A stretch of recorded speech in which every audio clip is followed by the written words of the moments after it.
Well, today is the longest stage. It'll take the riders from Denbigh to Builth Wells, 218 kilometres.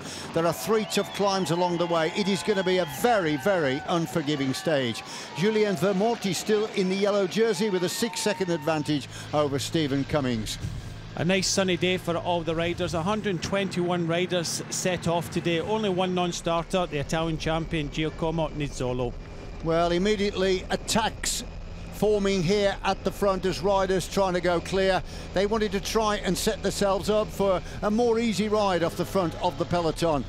Eventually, a group did establish itself, but at the first sprint that took place in Mold after 14.7 kilometres, it was Jasper Bovenhuis on the An Post team that launched himself off the front of the peloton to pick up the 3 points, and that put him back in the overall lead of the Odell sprint competition, taking the jersey off the German champion Andre Greipel. And then it was on to the King of the Mountains, and Nicholas Roach managed to take maximum points at the first King of the Mountains today at 34.2 kilometres. That was at Ried Talog, and that meant that the 2 contenders for the jersey there, Roach and Maurice, were locked on 36 points.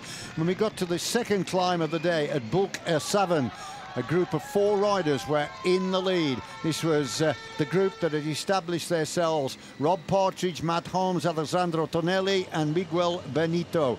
And as they crossed the line at the summit, it was Rob Partridge that was up there collecting points.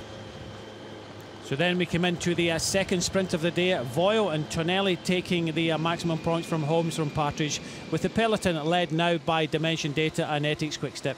The pressure was being applied, and the front group of 4 were under pressure. We had an alone attack then from Alessandro Tonelli. He went clear with around about 56 kilometres to go, but the peloton were becoming very, very active indeed. And it was the riders from Movistar that were fanning the flames. Yeah, it was Gorka Izagirre went on the attack and took with him Visconti Hoekstra and Marco Mercato. And these 4 tried to go clear, but the peloton were too active. And what happened then? Riders began to claw their way across to join them.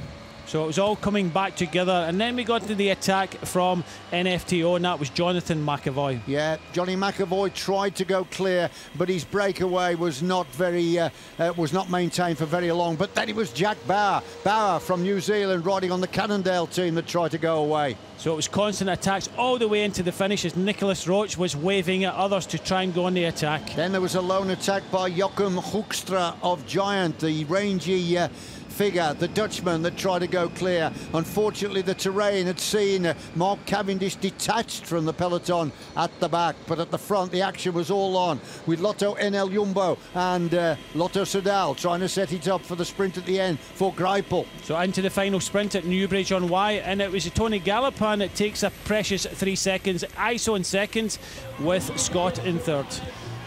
As they swept into the Royal Showground for the finish, it was Lotto NL Jumbo trying to set up a perfect lead out for the Dutch champion Dylan Groenewegen. Also up there was Swift for Sky, and also Dan McClay. And as they took the technical lefts and rights that lined them up for the run to the line, the perfect lead out for the teammate from Groenewegen paid off. And on the right, the Dutch champion Dylan Groenewegen held off the challenge of Dan McClay for the Great Britain team. As they got nearer to the line, it looked that McClay might get on turns, but it was Groenewegen that had the last say to seal the victory ahead of Dan McClay. Great sprinting, third place going to Ben Swift of Sky. So it was our first stage win for the Dutch champion this year's Tour of Britain, Dylan Groenewegen. For Lotto NL Jumbo, close second there from GB, Dan McClay, as he pushes his wheel forwards.